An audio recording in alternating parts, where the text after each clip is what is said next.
নমস্কার, আমি বরানগর মায়াপীঠ নারী শিক্ষা আশ্রমের 10ম শ্রেণীর ক বিভাগের ছাত্রী সুপর্ণা খাঁড়া। আমার ক্রমিক নম্বর 8। আজ 26শে সেপ্টেম্বর, বিদ্যাসাগরের জন্মদিন উপলক্ষে আপনাদের কাছে আমার নিবেদন নারী উন্নয়নে বিদ্যাসাগরের ভূমিকা সম্বন্ধে একটি বক্তৃতা। নারী উন্নয়নে বিদ্যাসাগরের ভূমিকা। ঈশ্বরচন্দ্র বিদ্যাসাগর আজ থেকে 200 বছর আগে 1820 খ্রিস্টাব্দে 26শে সেপ্টেম্বর মেদিনীপুর জেলার বীরসিংহ গ্রামে জন্মগ্রহণ করেন। তার পিতার নাম ঠাকুর দাস বন্দ্যোপাধ্যায় এবং মাতা ভগবতী দেবী। তিনি ছিলেন 19 শতকের একজন বিশিষ্ট বাঙালি শিক্ষাবিদ, সমাজ সংস্কারক ও গদ্যকার। তার প্রকৃত নাম ঈশ্বরচন্দ্র বন্দ্যোপাধ্যায়। সংস্কৃত ভাষা ও সাহিত্যে অগাধ পাণ্ডিত্যের জন্য তিনি বিদ্যাসাগর উপাধি লাভ করেন। বাংলায় যে সমস্ত মনীষী সমাজ সংস্কারের বিষয়ে অগ্রণী ও নিরলস প্রচেষ্টা চালিয়েছিলেন, তাদের মধ্যে বিদ্যাসাগর আমাদের কাছে চিরস্মরণীয়। নবজাগরণের প্রতিমূর্তি এই সংস্কৃত পণ্ডিত মনে করেছিলেন যে ভারতের নারী সমাজের কুসংস্কারাচ্ছন্ন অন্ধকার থেকে মুক্তি প্রাপ্তির জন্য নারীদের শিক্ষার আবশ্যক প্রয়োজন। দেশের উন্নতি একমাত্র নারীদের শিক্ষার জন্যই হতে পারে। নারী শিক্ষা ছাড়া দেশের উন্নতি সম্ভবপর নয়। 1849 খ্রিস্টাব্দে ব্রিটিশ আইন সচিব গ্রিনওয়াটার বেথুন হিন্দু বালিকা বিদ্যালয় স্থাপনে উদ্যোগী হলে ঈশ্বরচন্দ্র বিদ্যাসাগর তাকে সাহায্য করেন। এটি ছিল ভারতের প্রথম বালিকা বিদ্যালয়।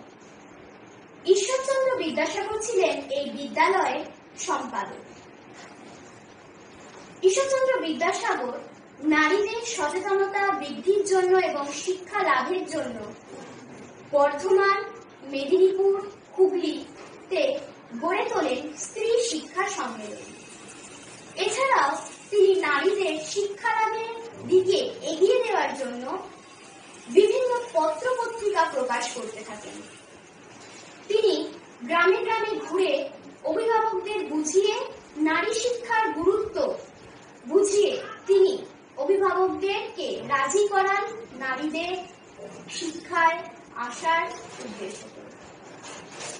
বিদ্যাসাগর 1857 থেকে 1858 খ্রিস্টাব্দে মাত্র এইটুকু 7 মাসের সময়কালে 35টি বিদ্যালয় স্থাপন করেছিলেন বর্ধমান, হুগলি, মেদিনীপুর জেলায়। এই বিদ্যালয়ে প্রায় 1300 জন ছাত্রছাত্রী পড়াশোনা করত। এই বিদ্যালয়ে পর তিনি কলকাতায় নিজ উদ্যোগে ও নিজ ব্যয়ে মেট্রোপলিটন ইনস্টিটিউট প্রতিষ্ঠা করেন, যা আজকে বিদ্যাসাগর কলেজ নামে পরিচিত। বিবেকানন্দ বলেছেন, রামকৃষ্ণের পর তিনি বিদ্যাসাগরকে অনুসরণ করেন।